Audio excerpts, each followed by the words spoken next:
get relief. The brief. Where we keep it real with all our peeps. Peace. Sitting on the couch next to the chief. 3, 2. Welcome. Oh, hold on. I'm supposed to put the hand on later. No. Welcome. Chop Belafonte is. Zach. This is the Belafonte brief. Yes, sir. It's not the Belafonte brief, God. No, but you can go wherever you want. Yes, sir. Because I mean, just move on, man. It's the brief, man. Yeah. We call it truce, man. Like, come on, man. No, man, there's no truth, man. Nice. There's no truth, man. So listen. Continue on. This is a brief on Chop Belafonte. That's Zach. Yes, sir. And we doing it again. We've been low-key hibernation. Man, I'm gonna keep it a bean. Dre been slipping. It's cool though. Shout out to Dre. Dre makes us come to life every week. But he been slipping, man. He been having too much fun out at the parties, popping bottles, smoking cigars, and you know, got drones all in the air, and he has been wild out. He's back in real Hollywood lately. But it's cool. We got him back down to earth today. Shout out to you, Dre. Living life. So yeah, man. Today we got the most coolest, one of the coolest guys I know. He grinds me up every time I see him. Cause we don't get into why. You know, some people just got affiliations with certain situations that is not. Breaks your heart. I didn't introduce you yet. It's the introduction right here. This is the introduction right here. So we gonna there's gonna be a lot of blurring in this episode. It is not. A lot of stuff. No, it's not. So my man, Mr. Walls, aka Mr. Chuck, put together Chuck Walls, the VP of Player Personnel. Go ahead and say it, man. No, don't play with it. Say it, man. Philadelphia Eagles, ladies and gentlemen. Yes, sir. I don't even know why he played like that. Yeah, Cowboys. He's a closet fan. Yeah, he used to be an Eagles I'm not fan. done the introduction, man. You lucky I can't say what I want to say. He used to be. We gonna get on that. Oh yeah. I'm talking about on camera. I was shy away from it. I was bragging about it. Oh my I know Oh, so you got pictures of you as a little kid at Eagles I game. was told that Ronald Reagan was a good president that day. Yeah. Oh my God. I need to see the footage. Neither correlates to the other, but okay. So anywho, all jokes aside, shout out to Chuck Wells, VP of Player Personnel for the Philadelphia Eagles. He's here to brief tonight. Let's go. Appreciate you guys. Appreciate you stopping by, man. Appreciate you having me, man. Yes, sir. Yes, sir. Welcome. First of all, let me shake your hand. Because when I saw you a couple weeks ago, and I said, "Yo, come through Thursday." He was like, "I'm there." Yeah. And I didn't question it or nothing, but you were really here. Yeah. You could be a whole lot of different places, doing a whole lot of different things. You came and sit down with me and Zach and chop it up. We appreciate that. Of course. So, before we get into it, I want to give people understanding of who you are. Where are you from? Yeah, I'm from Virginia Beach, Virginia. Yeah, born and raised. Went to school locally as well. Went to Old Dominion University down there. Okay. It's funny because I had opportunities to go elsewhere. Stayed home. I love the 757. Like, I love where I'm from. Very proud of it. Yes. A lot of athletes come out of the area. A lot of musicians. It's a place to be proud of. Personally? So it's funny, man. Like, athletes, yes, right? Because we all, played against E.J. Manuel, who was a top 10 pick. Played against Percy Harvin, who was a top pick in a baller. You know what I mean? He's my niece's godfather. So, like, it's a tight knit community, and it's a high concentration of elite athletes out of one place. So we all know each other. Yes. You know what I mean? So yeah, it's all love. Yeah, for sure. Once again, man, thank you for sliding through. Yeah. You know what I mean? Zach, hello. What's up, brother? How you doing? How you doing today? I'm doing swell today. You doing swell? That's my word. Yeah. Well, I'm doing outstanding. Okay, that's outstanding. That fits you better. Oh, I appreciate it, brother. You know what I mean? I feel like you're going on with some type of angle right now. No. I feel like you're about to come at me about something, because you know that's what we do every week. No, sir. Yeah, okay. All right. So, Yet to be seen. Listen, man. I'm trying to be nice. I will continue forward, brother. This episode is dedicated to Toba Happening Woman's own, the finest, rest in peace, Potts, Sheldon Caldwell. That's right. I threw on the Fruity Loops socks. He was in the hospital eating Fruity Loops.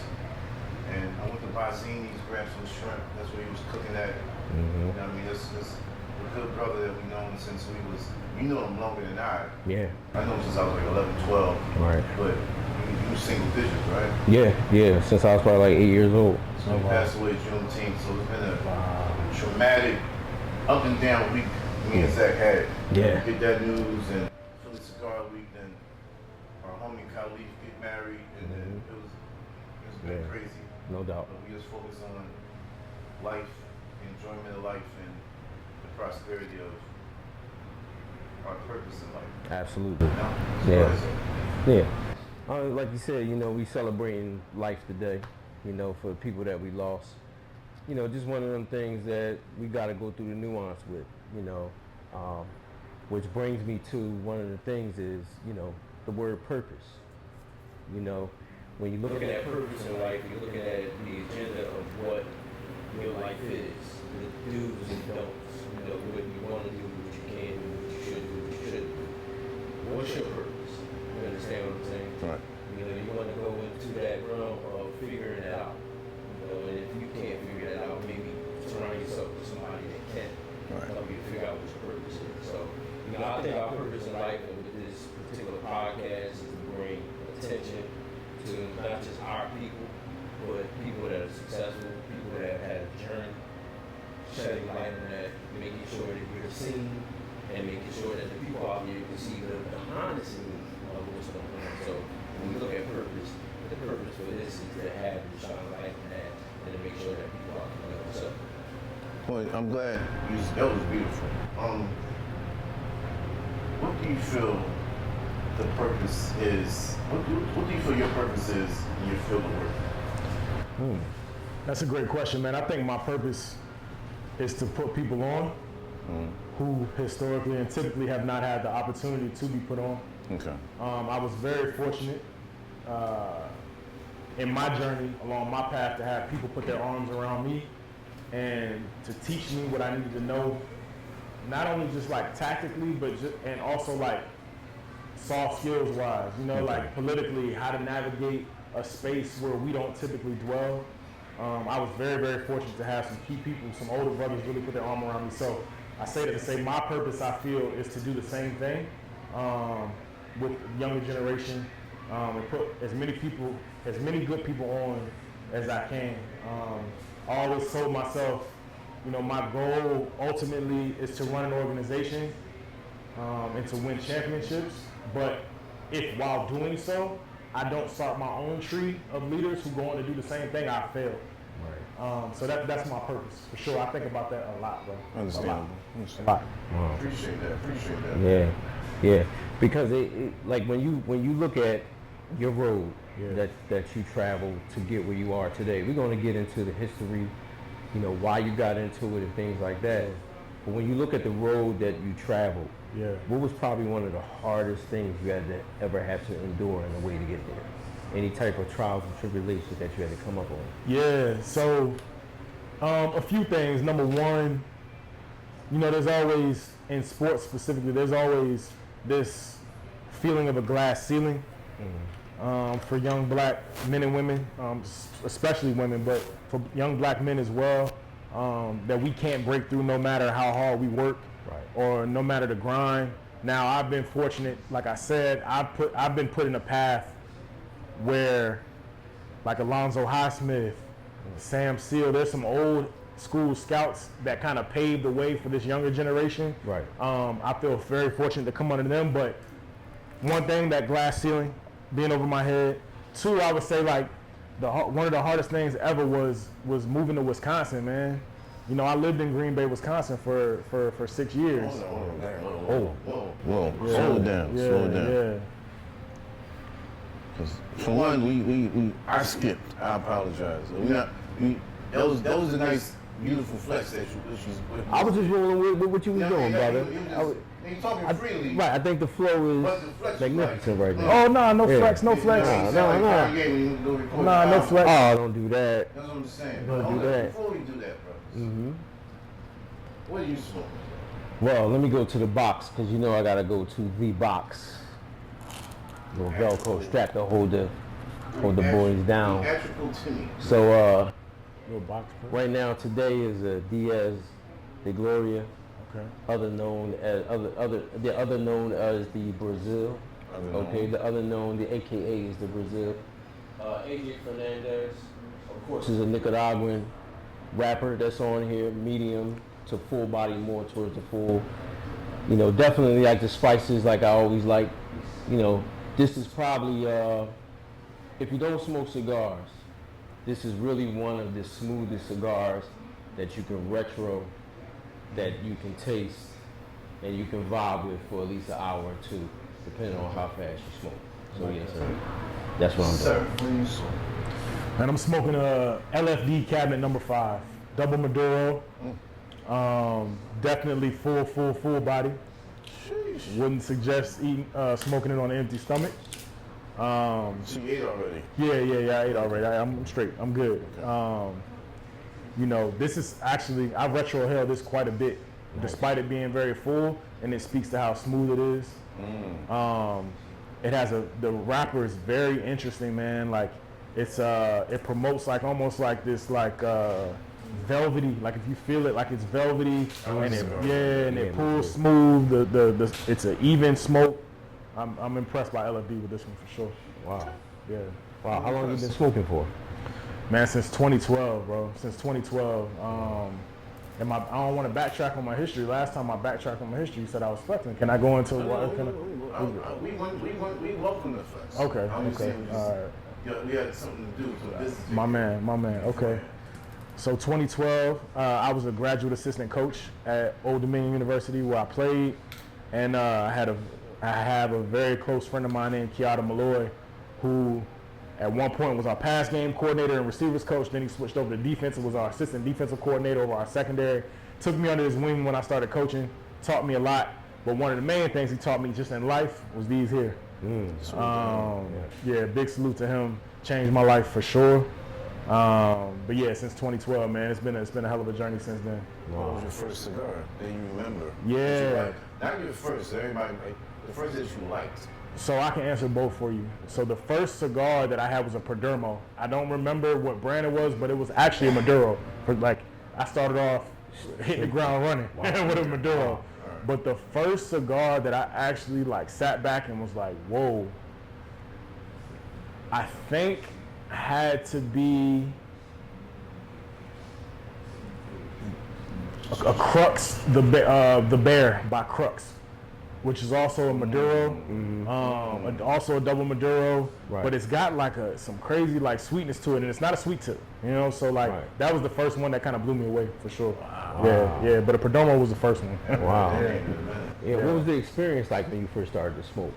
Was it an instant effect, like, wow, what have I been missing this whole entire time? So, yes, it wasn't a struggle for me. You know how you see some people smoking and they're like, all that. It wasn't that. It wasn't that for me at all. It was almost like coming home. It was like, this is supposed to be me. This is my vibe. Right. And you know, at that time, I'm 21, 20 years old. You know what I mean? So but even still, even at that point, I'm like, yo, no, this is me. And I quickly the habit or the itch quickly formed. Right. I couldn't go a couple of days without smoking a cigar. You know, for sure. That's good. So because these things here, they always connect. Yes. You know, they connect the dots, whether it's on a golf course, whether it's in a setting like this, you know, or just basic conversation. You might be out and about, see somebody smoking a stick. It sparks up a conversation, whether it's with men, women, whatever. It always brings unity together. Have you ever had an experience with smoking a cigar while at work, or finding somebody that smoked that you didn't realize that smoked before, and it was able to connect the dots for you at all? Hold up. I was smoking. Oh, my bad. Yeah, darn it. My bad. I'm going to the floor of traffic. Am I here? Yeah, I mean, remains to be seen, brother. This show was brought to you by. Don't do it. The 5-time champion is now. Oh my God. Listen, Believer M. Monticello, me and the full body Nicaraguan. I haven't had it in a while. I was downtown the other day. I stopped in a certain lounge. Got a lot of love there, but not enough love to say the name. This was one of them joints. So I just wanted to take a trip down memory lane. Nice. So, I like you remember it. the question you asked you? Yeah, I do.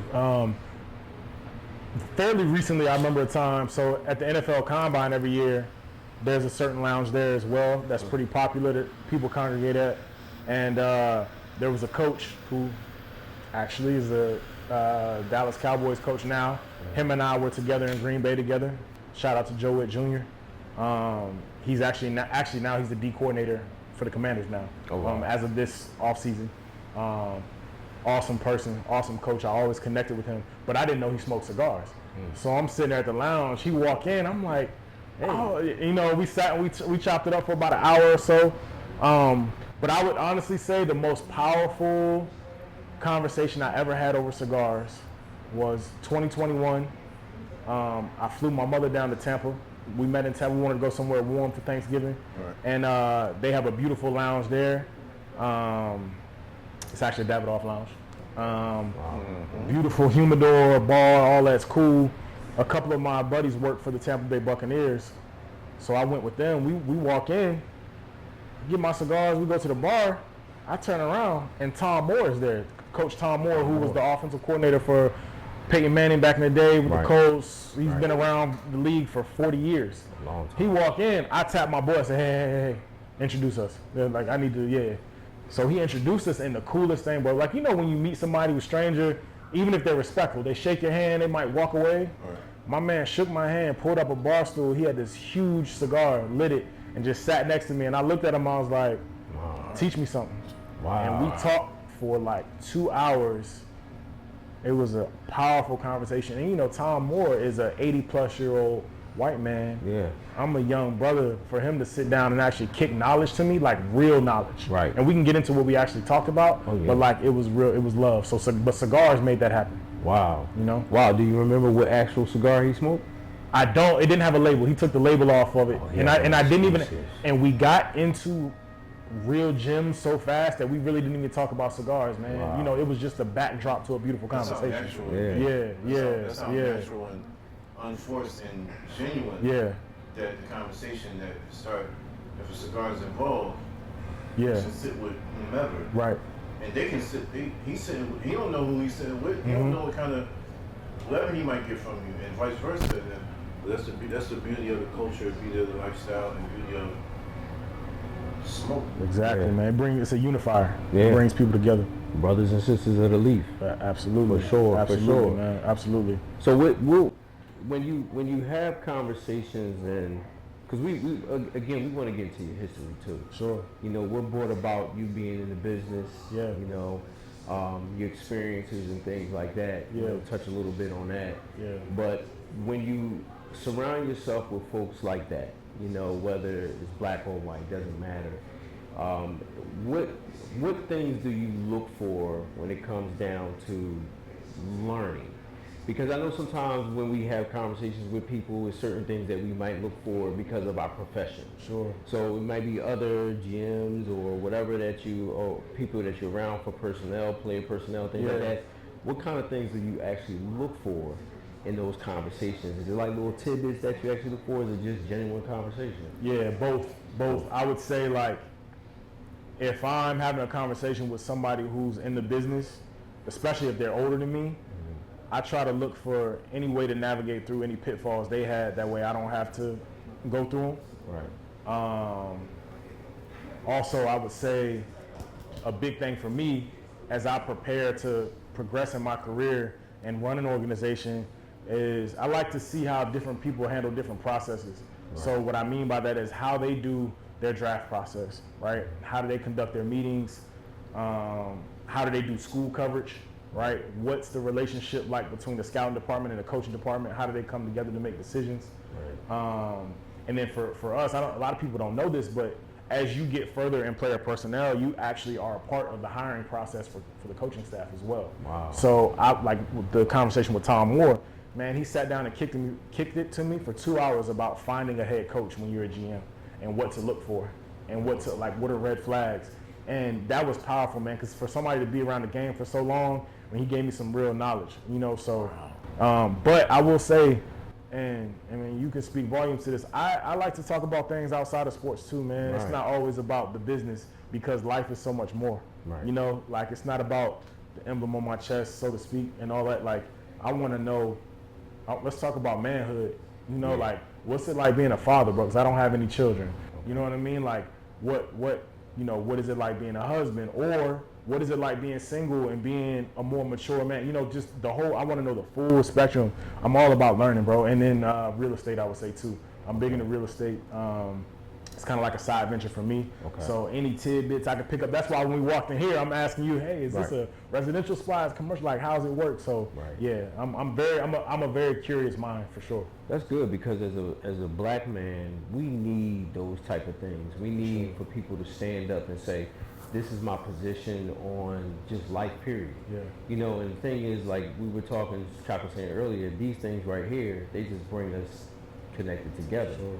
You know, so those type of things there is what we actually are about on the show when we have people on, regular everyday people that can come on and just talk about what their experiences are now versus what their experiences were before. Sure. So it's good that you already connected on that because that's what we're all about. Yeah, good, man. It's beautiful. Yeah, man. It's crazy. I don't remember because when we met, obviously it was introduced by because of Ron. Yeah. But I don't remember the exact, like how the first interaction probably was like, yo, this is my man so-and-so, and that was that. But then I would constantly see you, and we got to talking. This is before you got comfortable and you just say whatever you want. But we developed a good friendship, and a couple things I can say about you. One thing I will say is, some people let things go to their head. Yeah. Some people let they work life perceive who they are. You don't do that. Nah, just an average, I don't regular guy from Virginia Beach that excelled in his dream. Yeah. And I say that about when I meet celebrities, and people are like, oh, you met so and so. I'm like, yeah, I met so and so. Yeah, I looked up to this person, but in the inside, I'm tripping. Outside, this dude or this chick is just somebody to make their dream happen. And so salute to you for being down to earth. Nah, man. Being solid and just being an overall good person, man, because that shined more than your title. Yeah. Before I even know what the title was. Yeah. You know what I'm saying? But so to hop on and off of football, because we definitely hop off of football. But do you ever come in situations where people meet you and they find out what you do and they're just like a little bit too overzealous? Bruh, all the time. I try to avoid it. Until I feel the situation is cool. Okay. You know, like I try to feel people out first. And then also, like you said, I actually think it's people's duty to be themselves. Right. Period. You know what I mean? Like I could lose my job tomorrow, God forbid. You know what I mean? Or we can lose our livelihood. Like that is all stuff that can change, but who are you without that? You know, I've always felt like that, and it's because, again, coming up in an area where it's like all athletes, because even if you are the best athlete I've ever been around and ever seen, played way less years than he thought he was going to play, right? Made way less than he thought he was going to make. And I mean, he was a guy, I ain't going to say his name, but he walked on water. You know what I mean? So seeing that was humbling to me as well. You know what I mean? And then also, just the nature of the coaching / personnel business. Man, you can have a guy who's a head coach, signed a 5-year guaranteed contract, millionaire, boom, boom, boom, get fired, and now he's back working for somebody who he hired as an intern. You know what I mean? Like, it's a very cyclical business where you don't never know. For instance, one of my college coaches is now a scout for another team. You know what I mean? Like an entry-level scout. I mean, that's just how this business works. So it's all about who you are. Right. Not what your title is or whatever, but to answer your question just now, yeah, man, it just, some people do too much. And I also don't want people to see that first on me. Right. You know what I mean? And treat me any different than they would if I was, if I was a teacher. You know what I mean? Treat me the same. So I'm big on that for sure. But yeah, that happens all the time, man. All the time, bro. Yeah. All the time. Let's you got anything? I'm gonna switch a whole. No, let's keep it going. I like the flow, man. Who's your favorite basketball player? I know this. Why are you laughing? Because he doesn't know. My personal favorite basketball player is LeBron James. Okay. Is your team the Los Angeles Lakers? No, I don't have a team. I don't have a team. Wow. So, I don't have no question. Go ahead. That was your only question? No, she told me. He just wanted to be petty he because he just wanted to put you out there that you're a LeBron fan. You don't have it. He likes to incite drama. That's what he do. That's what he does. Bronny being picked up by the Lakers. I was going to that. All that. How you feel about that? I can speak to that. I mean, you don't have a team. I don't have a team, but every week, man. Every week. This guy. This is every week. This is what we got to go through. This guy. This is Blend exclusive. This is Old John Memorial. Well, you already started sipping, man, before brothers got a chance to toast to the brothers. I'll let you know. Hey, do y'all know why you tap the glass? Do you know why people do that? I ain't doing it. Everybody else do it. Do you know why people do that? I thought it was because it shows connection. Nah. What? So you know how we drinking spirits. You're supposed to let the spirits out. I knew that. Yeah. You knew that? I knew that. Okay. I was texting y'all. Well, I didn't. I'm not gonna lie about it. I'm not lying. You learn something new every day, or at least you should. You should. You should try to. But the Bronny thing, man. Like as a pure basketball fan, not the biggest fan of what's taking place, but as a black man who is a champion of like black families, I couldn't be any more proud. Like damn near like tear to the eyes. Like that is a beautiful like. And I thought about this actually on the way here. I wonder what his mom feel like. What LeBron's moms feel like. You know what I mean? Like LeBron. Like that is powerful, bro. Like to grow up in Akron, to grow up in poverty, for your son to grow up and do all the things he was expected to do, and then for your grandson to follow in his footsteps and be on his same team. Right. Like I don't care. Like basketball is, put that aside, because this is like a historical, monumental event for black people in my mind. You know, this is no different than if one of Barack's daughters became the president. You see what I'm saying? Like this is there's no different. Yeah, like it's a full circle moment. Like it's beautiful, bro. Like I love it. She like twerking too much. What? I don't know that. I don't know that. What young person hasn't gone through some type of change in their life? And don't say you don't listen, bro. Don't say it wasn't you, because you about to say that you. Nah, because I'm biting my tongue. Okay, all right. You know too much. Yeah, because we ain't gonna go there. It ain't about us. You know too much. Leo, can we step out of order this joint? I'm chilling, brother. We have a structure. I'm chilling, brother. But do your thing. Do your thing. Yeah, do your thing. Do your thing. So you love music. Love, bro. Have you ever made music? I have. Oh, this is a. I have. I was a kid, man. Me and my homeboy Dante and my homeboy Earl. Dante Earl. Dante from Memphis, Earl from Norfolk. Me being from Virginia Beach, we had a group called Half Click. Rap group, singing group, rap group. Okay. Dante was Tay the King. Earl was Easy Money. I was Cash. Why Cash? Name being Charles. People call me Chuck. It was the C, but it was also like that was my goal. Like first off, I grew up on Cash Money. Like Cash Money was my first like not my first introduction to hip hop, no, but it was like revolutionary in my mind. Okay. So like I grew up on Cash Money, so that was kind of like an ode to them as well. And then it was just my mindset, man. Since I've been younger, bro, like my mindset was to get my family out of an uncomfortable situation financially. You see what I'm saying? So that was always my mindset for sure. Yeah. But we did a mixtape, 12 tracks. What's the name of the mixtape? I don't even remember, bro. No, you know. I don't even remember. That's crazy. Dante would kill me right now for not. I think it was just Half Click. I think it was just a self name or whatever. Wow. But yeah. That's news to me. That's what's up. So what brought about the? Can you? Now I'm gonna go off script. No, do you go mind if I go off script? I don't mind. Would you be able to bust a freestyle right now, brother? yeah. Not on camera, bro. Off camera. Nah. What about one of the written raps? What What about one of the written rap? Anything written that you remember? It's not for the public. Oh, not in my current life right now. But yeah. If that goes on public record, somebody gonna try to hold it over my head. Okay, we're gonna keep that off. Yeah, we're gonna keep that off. Yeah, camera. That's what's up. Will be rolling late. Yeah. So when you look at like the state of rap music and stuff today, you said that you grew up on Cash Money. Yeah. You know, shout out to Baby Slim, all of the guys over there, Lil Weezy and all them, Turk, BG, so all of them, everybody that's over there. You know, my whole thing is that when we look at the state and the nuances of rap music today, what do you see the differences from back then to today? Are you like into some of the new rap? Or, for sure. Okay. What you listen to these days, if you don't mind? Surprisingly, bro, I listen to everything. Mm-hmm. Like my music catalog is very, very wide ranging. Sexy Red.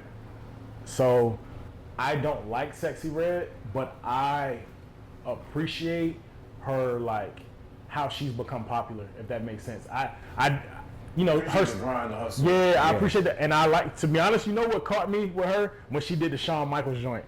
When she did the Shawn, I was like, yo, like somebody either on her team or her is tapped in, because I'm surprised no rapper has really done that yet. Right. Like Westside Gunn up in Buffalo, the Griselda boy, like he's big into like wrestling and all that, but he ain't never talked about Shawn Michaels. And Shawn Michaels was like that dude, you know what I mean? Like I think he identified with both black people and white people. He like had a crazy vibe, and I like that she tried to tap into that, or has tapped into that now. Right. And at the end of the day, I will say this: I'm a champion of Southern rap, because for a long time Southern rap was restricted and not played up here in this area or anywhere. You know what I mean? So I'ma always be happy for somebody from the South for sure. Right. Well, it all started when Outkast got up there and said the South got something to say, and they've been saying it, doing it ever since. Doing it ever since. So Cash Money, Fanatic, that's safe to say, right? Yeah. Wow. You seen, and it's like 99, 98. Yeah, 99, 98. It was crazy. They went on the Cash Money Rough Rider tour. I went to that joint. Rest in peace to DMX. The dog. I say this all the time, and I would love to hear your perspective. You've seen Wayne come from Wobbly, Driver Like It's Hot too. One of the best, in my opinion, one of the best rappers. He in the books. Yeah, he on the Mount Rushmore of, So, how can you categorize Wayne's ascension from that to this? Yeah, he went from child to man, you know, and before our eyes. Yeah, right before our eyes, and it showed in his craft. I think it speaks volumes that, like, for instance, like if you listen to Juvie never really changed. You know, he never really morphed. He never really became anything more as a lyricist and as an artist. Obviously, Baby's in Baby's lane. You know what I mean? But like, if you really look at Cash Money, Wayne is the one who really progressed, and to me, that speaks to a true love of the game. It takes both in sports and in music. It takes a certain love and dedication to mature and pick up different skills. Right, and you can see like he sharpened his skills in a major way. So I admire it. I love artist development. Yeah, I can talk about that all day. Would you say that correlates into what you do now? Because when you talk about music and artist development, your job, your forte is to go look for the development of players, people, attitudes, process, things like that. Yeah. Would you say that your music lineage with Cash Money, you being in the rap group, things like that, would you say that correlates to what you do now? Yeah, absolutely. Like, for instance, one thing in music I always look for is somebody's voice first. How they just sonically sound. Not even what they're saying, how they're saying it, but just literally their voice. Right. So like that being a baseline. Same thing in, like, similarly in sports, right? There's a few things that are baselines: size, speed, coordination, right? And then you can start getting into the actual skills of the position. But I don't care how skilled somebody is, if they of requisite size and they're not of requisite speed at this level, they're not going to hang around very long. Typically, there's always exceptions, but I don't want to be a team of exceptions. Right. You know what I mean? So there's definitely some correlation for sure. Wow. Yeah. You always talk about the NFL. I'm only saying this because you said what you said. From college to NFL, speed is totally. We watch on TV. We go to games. We don't play that. Yeah. You know, we might probably play high school, little league, stuff like that. Yeah. In some college, but is there a significant difference in speed and timing of the game from college to your first year in pro? Yeah, three major things I'll say, and this is something for y'all to watch out for the next time you watch a game on TV. Next time you watch a game on TV, now TV follows the ball. When I watch games, I watch we call it the 22, and you can see the whole field. But the next time you watch a game on TV, watch the pocket.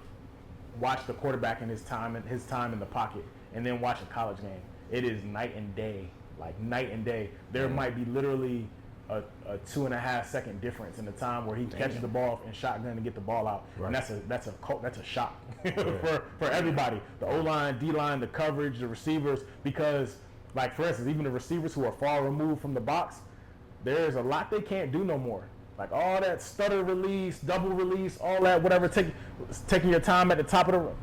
It's no time. Quarterback don't have time, buddy. Right. You know what I mean? Right. Miles Garrett is coming off the edge, bro. Oh. You gotta go. You know what I mean? Like, so there's a, and then the other thing too that is really slept on is, you know, the field is different. The field is different. The hash marks are different. Right. That makes a total difference in the game. Like which side the ball's on, like how much space you have to cover. Like if I'm on the left hash in the pros, bro, that throw to the opposite side is forever. Yep. Forever.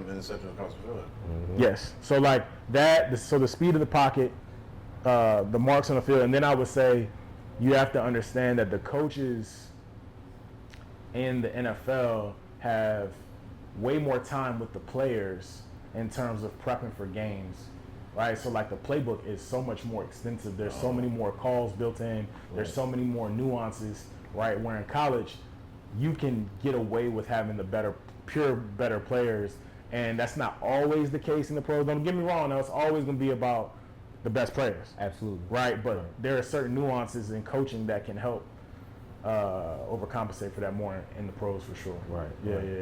So it's like how the plays are structured. Yeah, structure of the plays, tempo, like your tempo in and out the huddle. Even so much as like how you disguise certain stuff. That's way more elaborate in the NFL. Right. The next time y'all watch a game, you should look at like the secondary and watch how they are aligned pre-snap versus what they end up in, like coverage-wise. Right. And then you watch a college game and they stay in the same, like if you see two safeties high, they're going to stay in that same shell the whole play. Yeah. You know what I mean? For the most part. Now you watch Alabama, something like Georgia, they do more pro-style stuff. But even then, like people have the conversation all the time, like, oh, could like prime Alabama beat the worst NFL team?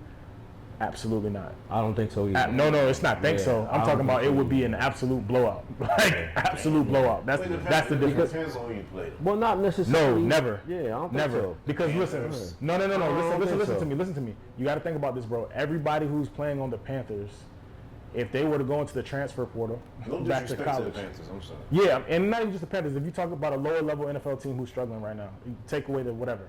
Every player on that team was like an All-American. And if they went into the transfer portal, Nick Saban prime Nick Saban would have been first in line. Hey, come with me. Thank you. You know what I mean? Right. Like yeah. Whereas the other way is not all, like there are starters at Alabama who were free agents. Yeah. You know what I mean? So like it's a different ball game, bro. That's true.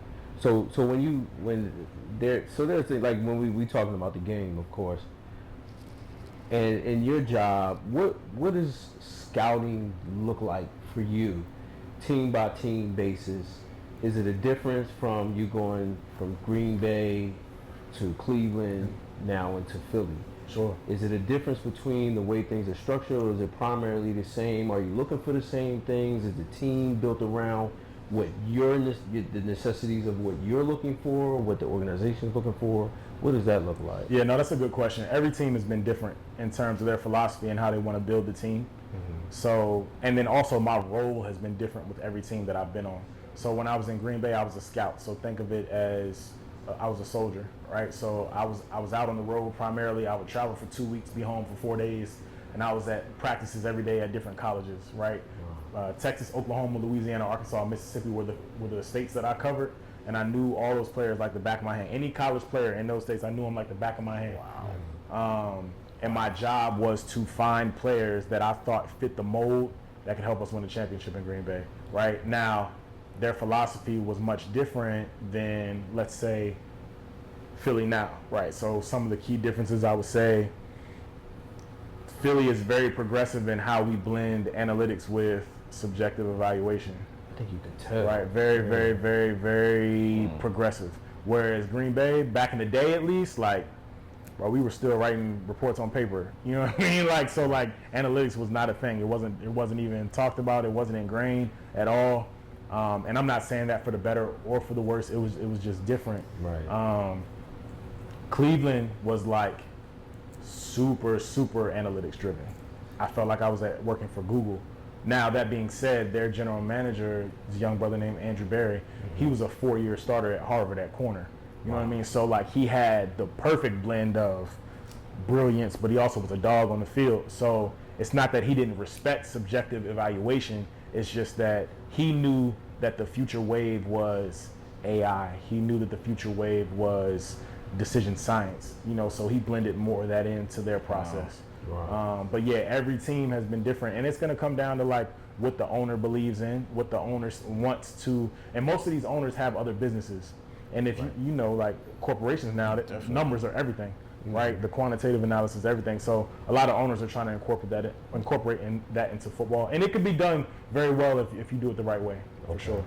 So analytics wouldn't be a bad thing when you're trying to do when you're progressing in football. Yeah, no, it's all about how you wield it, right? Okay. It's all about how you wield it. Like anything done poorly, you can get fired, and everybody's going to lose a bunch of games. Right. But if you do it the right way, and if you find a balance between, hey, okay, the numbers say this, but I'm looking out on that field, and it's 3rd and 2, and we got Nick Chubb, hey, we're going to run the ball. You know what I mean? Like, now the analytics may say something different, but the human feel and the human element, but that's the beautiful thing about football is that you, in my opinion, you can't just have one, right? You got to have some combination of both. And I'll even say this, like, Lord willing, I get my opportunity, I will do a blend of both, because I believe even just watching the game and just evaluating with your eyes, if you're not using analytics to like find blind spots to go against your biases, like I have a bias against smaller players. Okay. I just know that about myself or whatever. I like having like big dominant players at every position. I want exceptional size at every position. But I know that like that's not always gonna be the case, because you're gonna have Tyrann Mathieu out there somewhere killing folks and you want him on your team. Yeah, so sometimes the numbers will highlight those biases that you have. Hey, I know you're looking at so and so, but this guy you value lesser, but his numbers say you need to look at him again. Wow. You see what I'm saying? So that's what I think the benefit of analytics is to find blind spots and to uncover biases you have. So yeah. Wow, that's crazy. That really makes me. That takes us back to childhood right now. Playing Madden, and we love football. And we play Madden, and we come up, we devise the schemes and the strategies and all that. Now imagine. I'm talking to you, but it's a question for you at the same time. Imagine playing against somebody that played in the league, and they playing you in Madden. You think they would have an upper hand on you? Is that a question for me? No, I'm looking at you. I don't think that they have a necessary advantage of it, to be honest with you. You know, because I think that if you know the game, whether you played it professionally, college, or whatever, or ever played the game at all, I think that the advantage comes from what you see with your eyes. You knowing the team that you're playing with, you know, and probably having a little bit of focus on the team that you're playing against. And if you know plays, if you know cover two, if you know blitz plays, packages, and stuff like that, you're able to kind of look at it and the game slows down. Now, I can't attest to playing at all inside the professional level, but when it comes down to Madden, I just know what I'm looking for. Yeah. I know what type of speed I'm looking for. I know what type of plays I'm looking for, what type of quarterback, what type of running back. And like you said, the bigger thing is that those bigger, faster players that's going to get to their position, be able to turn around, grab that football, and go 60 if they can. So I don't think that it has anything to do with that. They might have a slight edge. Sure. But I think that if you play the game and you have knowledge of what you're playing, I think that anybody from small to large should be able to do what they do. Yeah. There's some 12-year-olds that will smoke your fucking socks right now. Yeah. It's some 12-year-olds, like, period. Talk. And here's what it come down to, like, because it's still a game, and like, where's your stick skill? Like, if your stick skill isn't up to par, these little youngins that don't do nothing but stay up all night, and because they can feel the timing of the game. Right. You know what I mean? Like, and they know the ins and outs of all the playbooks and all that stuff. So regardless if they ain't never even stepped on the field, it's some 10-year-olds, 12-year-olds that will embarrass you out here. Smoke you. Now that being said, I will say this: there are some pro players that, like pro NFL players, that their downtime is playing the game. Oh. You see what I'm saying? Because they don't have school no more. So like when they are chilling, whatever, they playing the game, and if their stick game is up to par. They're going to give you a run for their money because there are certain concepts. Like, you see the game conceptually. Right. So, I'm like that. So, for instance, like, I know if I see you come out in a certain set or whatever, because of my years of experience, I already know what's going to win against you. I already know. You know what I mean? But that's assuming my stick game is up to par. You see what I'm saying? Like, to be able to, like, use that knowledge. Right. Yeah, your hand eye. Yeah. Some of these young boys will. I got a nephew. He just turned 18. Yeah. No thanks. I don't even want to play him. It's not even worth my time, bro. Our homie is 64 years old, and that's all he do is play Madden all the time. Yeah. You know, and he's ranked high. Yeah, I'm good. When I came in one day, I said, man, I smoked you, man. We played in here. Man, I'm 21 you. Yo, listen, I'm talking about quick too, within like the first 5 minutes. Yeah, no chance. I'm like, damn, this shit crazy. Now, yeah. The new NCAA game's coming out. You know, it's been off the shelf since 2014. I don't know if y'all seen that. That's a major event in my life, though. I need that. NCAA football is my favorite game of all time. July 19th. Shout out to Perez, shout out to Phil. He's been saying that for years. The college game. He likes Yeah, that. the college game. He likes that a lot. July 19th. Can't wait. Oh. Midnight. I will be up. What system? I think I'm gonna go with Xbox. The thing I don't actually have a system anymore. Like, I mean, I have an old one, but I haven't gotten the newer systems. But trust me, I will be locked in. I got an Xbox One. I will be locked in. Yeah. That's what's up. Music. Shout out to Artistic Brims, man. This is a custom brim that they blessed me with. That's tough. That's tough. Got the bow tie. Details. Got the cigar. Got silhouette of myself. Got the music notes. Yeah, that's tough. This is literally a highlight of my life. Like, it's a lifestyle. Shout out to Dre, shout out to Luck, shout out to Name, and they blessed me with it. And I'm just like, wow. Yeah. They did their thing on that, man. They I did not notice that cigar until today. Do you peep the cigar is lit? Yeah. You see it's actually lit with a little fire ring around it? Oh, yeah. Listen. So get with them, go to Artistic Brims on the gram, on Facebook, get with them, go grab yourself a brim. Now, we don't do the top 5 rappers no more. Everybody named Mother do that. The top 5, all that. What we gonna do, I wanna know, what's your top 5 albums of your lifetime? It's just music. Yeah. I'm gonna give you time to think about it. Nah, you good? I'm straight. You sure? Yeah, I'm straight. All right, go ahead. The Chronic. Get Rich or Die Trying. I'm a Lauryn Hill. Miseducation of Lauryn Hill. All joints. For me, Ready to Die. Okay. And I would say, to be honest with y'all, like Future DS2 to me was life changing. That's probably his best album. Yeah, DS2, Dirty Sprite 2 was crazy to me. Yeah, I still Dirty remember Sprite where I 2 was when it best dropped. album. Like, Dirty Sprite 2 was crazy. That's impressive. Yeah, Dirty Sprite 2. What's Yeah, up? because not too many people say Future, man. Not too many people give shout out to Future. Future the boy. Future, joints. it's because of, I think it's because of the content of his music that his artistry is a little bit dim. Like, people dim his artistry. Yeah. But like, Future revolutionized music in a major way, bro. Especially, it's not Atlanta. He exceeded Atlanta. Like, yeah, Atlanta's on his back, but like he exceeded that, and he came. I call it stadium sound. He's like he has a stadium sound. Like I think he's monumental. I think he's a monster. I think he's a monster. I think he elevated when he stopped synthesizing his voice too. Yes, I agree. But just like Wayne, like how we talked about Wayne developing his sound, Future has also it doesn't surprise me because of where he came from, Dungeon Family.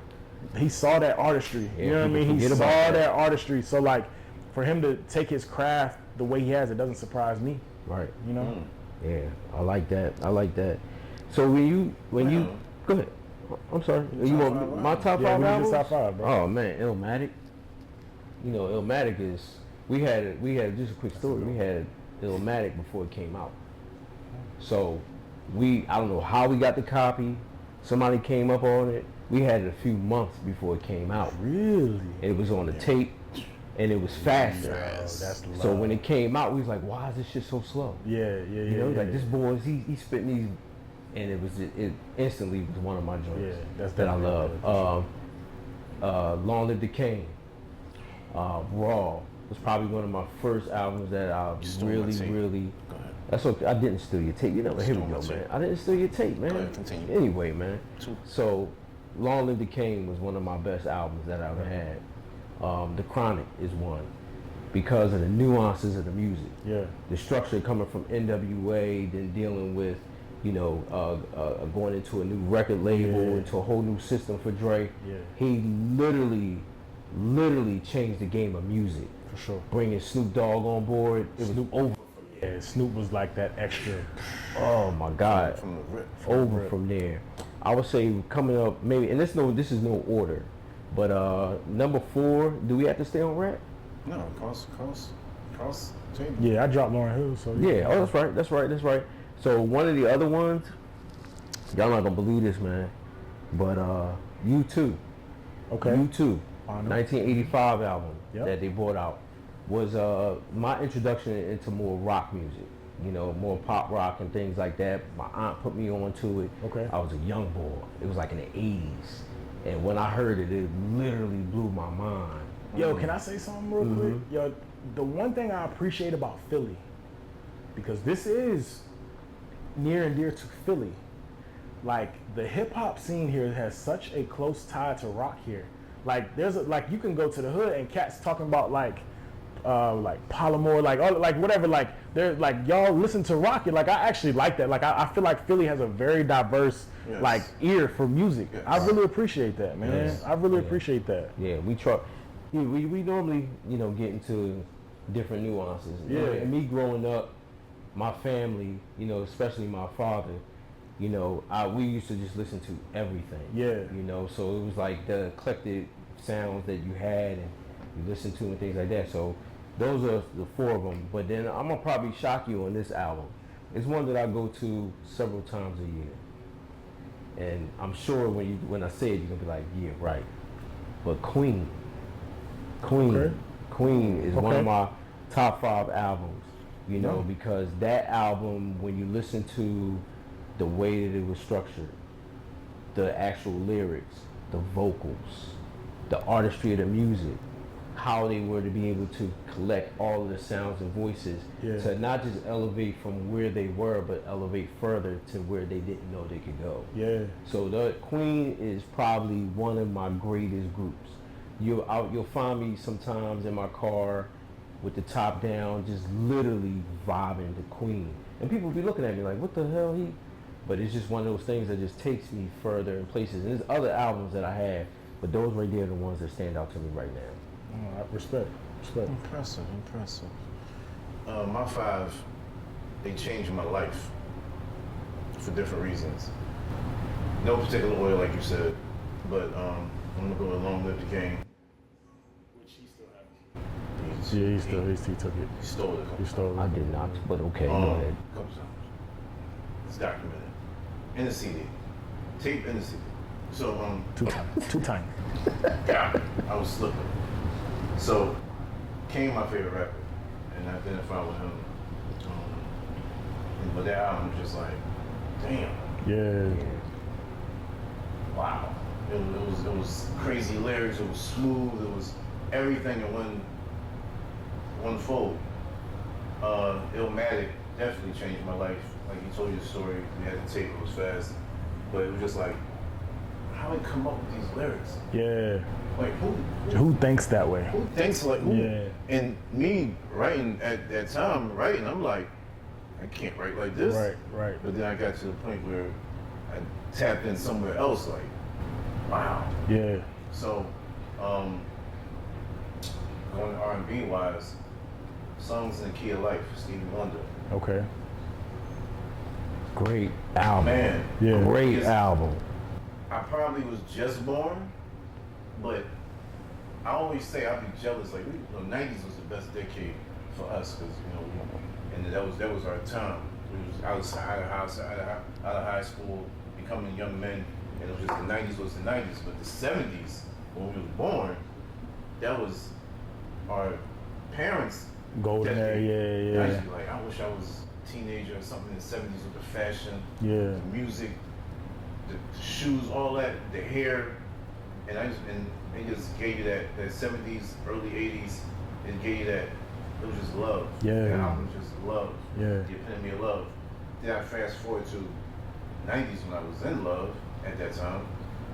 Faith, first album. Oh wow. Okay. That the memories of that is just it's some days I can't listen to it. There's when you have albums that some days you can't listen to. Yeah. Now it's a bunch. Now number 5, because there's so many, but I'm gonna say this: The Ball got canceled. R. But Kelly. Chocolate Factory is one of the best fucking albums Okay. ever made. You talking about a list of That's everything. interesting. I thought so. For me, 12 play. Oh, yeah. It's 12 It plays. was initially it was 12 play, Yeah. but as a 12 play, I was just a horny young boy, just Sure. all that. But Chocolate Factory, it was just like flawless. Okay. Those are my top 5. I would say I'm also tripping because Confessions definitely deserves to be in my top 5. I don't care who you kick out. Like Confessions was crazy. Confessions was life changing for me. I had a lot of fun with Confessions. Man, I Confessions look was in the crazy. sky when I listen to Superstar. Yeah, man. Confessions was crazy, bro. Yeah, Confessions was crazy. You ain't lying about that, Yeah, bro. yeah. It's just great albums all around. Yeah, We for could probably fill that list 50 times over Yeah. and still have some in reserve. Yeah, I agree. I For agree. real. I agree. For real. Well, That's a good I question. appreciate your answering that, and Yeah. myself as well. Zach, Mhm. this brother works for and works with the team that what are you doing? You don't gotta do all that. Bro, say the name, bro. You don't gotta do all Say the name, bro. Say the name, that. bro. Nah, there's no need for that. I came on the show, man. You gotta say the name. I can't. yeah. Come on, man. Yeah, man. Come on, man. I just Why want you. so I don't funny? want. I just want you to say the name. What are y'all doing? I just I want mean, you. I had to endure the whole Gemini thing the last show, so The cameraman is a Gemini. So cameraman, blur his face out from this minute on. And Dre will do that too, man. That's He the will. thing. He'll do it, blur my face out, man. So I love you, Dre. You my man, dog. brown nose away. Brown nose. But go ahead, man. Continue So- on. About who are we speaking about again? You. What would you have this man in front of you right now? He in touch with the legends. He in touch with the favorite players that you see nowadays on your team. If you could be in his position for one day, what would you do? What would I do if I was in this position for one You day? had this job for one day. Enjoy What it. would you do? What's the first thing you doing?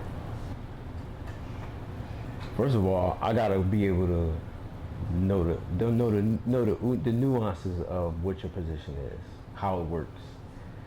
But the first thing that I would do, I'd probably walk into ownership's office and just pick their head about what they're thinking. Congratulate them this year on a great off season. Because I think that this off season was on paper going to be spectacular. But I think one of the first things I would do for real is to probably go introduce myself to the players. As a fan looking from the outside in, I think that the connection is viable when it comes down to sports. I want to make sure that these guys are connected in a certain way. you know, because we're about to go out and play this game. Sure. You know, is there friendship? Yeah. Is there, you know, some type of thing where guys are against each other, mad at each other? Really to get a chance to understand what that's like in an actual NFL professional locker room. Yeah. You know, because those are the things I feel as though are important. Because once again, if we just go back to these cigars here, the connection of these, that great conversation, that pairing with the spirits, things like that, it comes from this. So in that particular game, we're coming from a sport that I would believe that at least 99% of the players love, have passion for. Yeah. Of course, you come into, you know, sometimes a great deal of money, and it comes down to that and taking care of your family, which is probably the most important thing as an adult.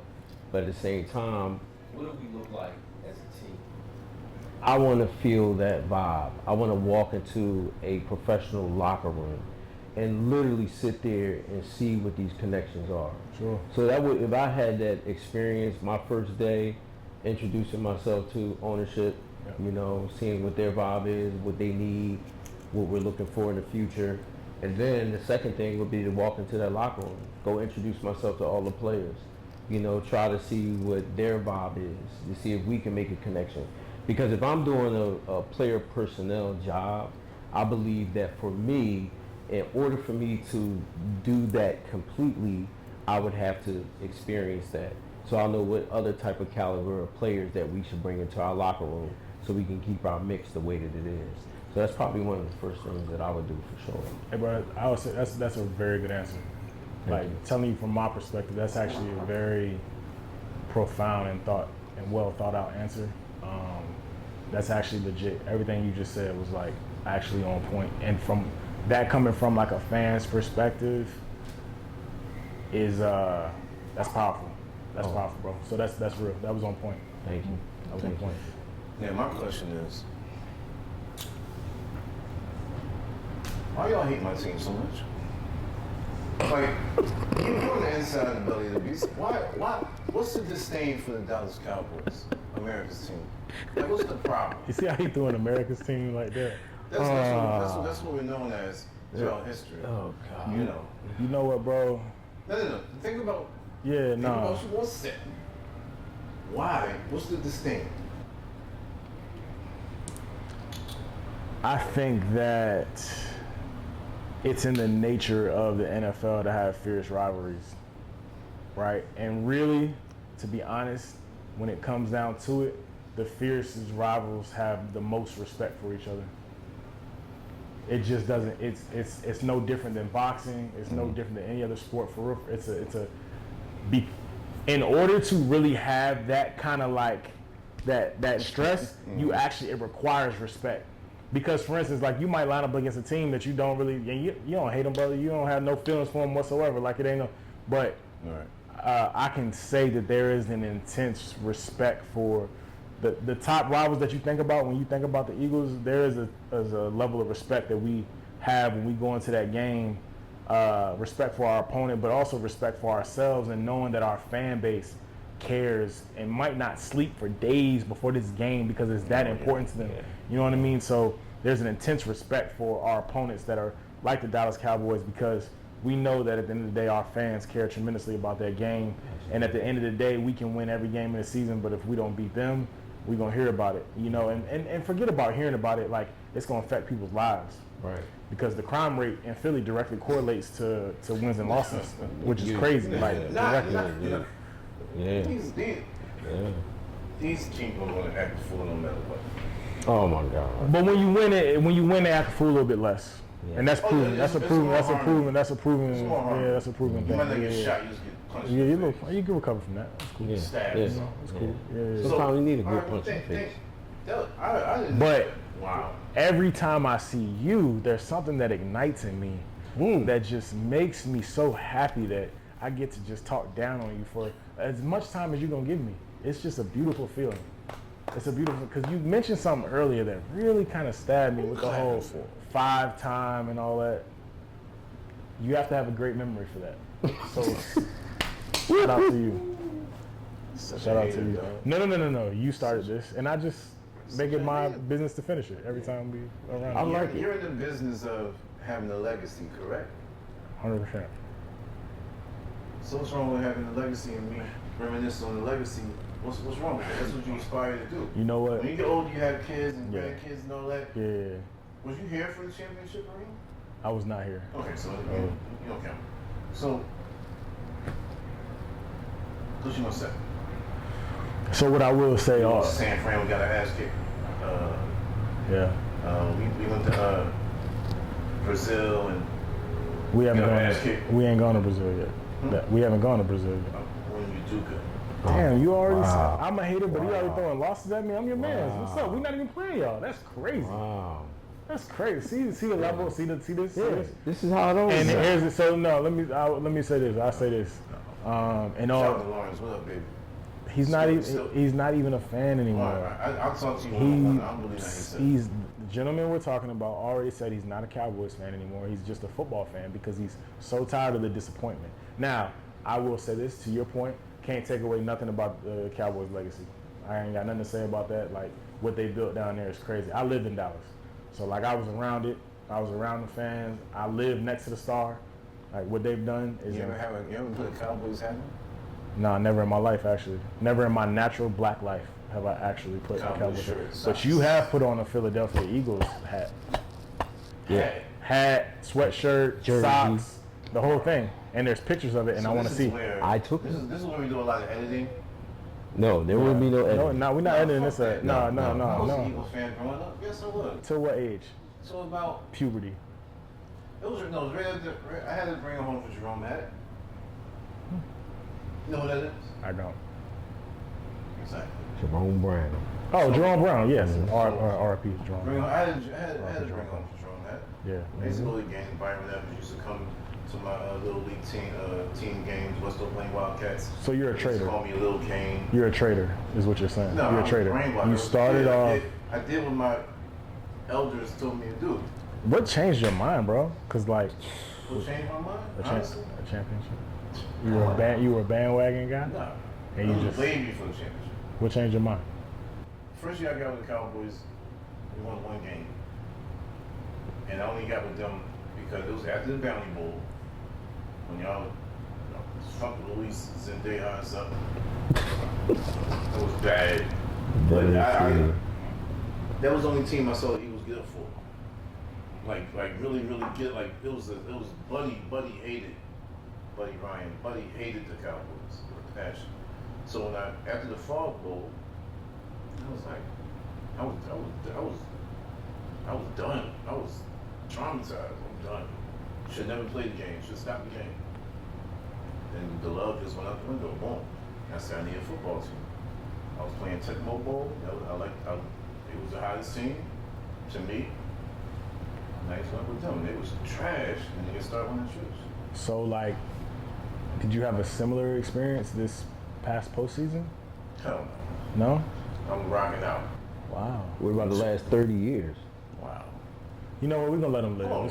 We're gonna let him live. Until We're gonna let him live. 2017, I'm about 51 years.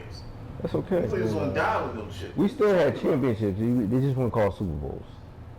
It's cool. You people like you and your guys. What is what's your team there? Anyway, You know what's funny though? It's fun, like all jokes aside, like we're sitting here talking about this, but like I do have great friends that work for the Cowboys. The NFL is a very fraternal organization. Right. And like Will McClay, who he's their VP of personnel. Will McClay, I look up to in my career. Like I think that he is a phenomenal leader. I think he's a brilliant football mind. I believe he coached arena ball before he got into scouting. Mm-hmm. And just the way he carries himself, he's somebody who I genuinely like look up to.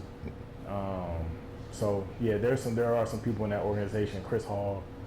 There's some cats that really helped me out along the way. So it's funny we sit here and talk about this, but like there's somebody on every team that I actually genuinely have love for. You know. Well, listen, I got a question. I know you can't answer this, so I'm gonna ask you, and I already know what your hating ass gonna say. okay. If there's one player from another team that you can have on the Eagles, who would it be? Does it have to be the Cowboys or any team? Anybody. Um, on offense and defense. On offense, probably Justin Jefferson.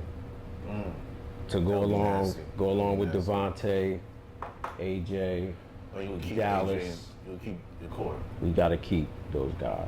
Defense. That's not fair. And just add Justin to the mix. You know, I would love to see. That's probably one of my favorite players in the league right now, besides my players that's on my team. The other one would got to be Jalen Ramsey. Got to be I'm Jalen surprised Ramsey. you said that. Actually, Jalen Ramsey is, and I've said this before, but Jalen Ramsey is actually my favorite player in the league. I just like the intensity that he brings to the game.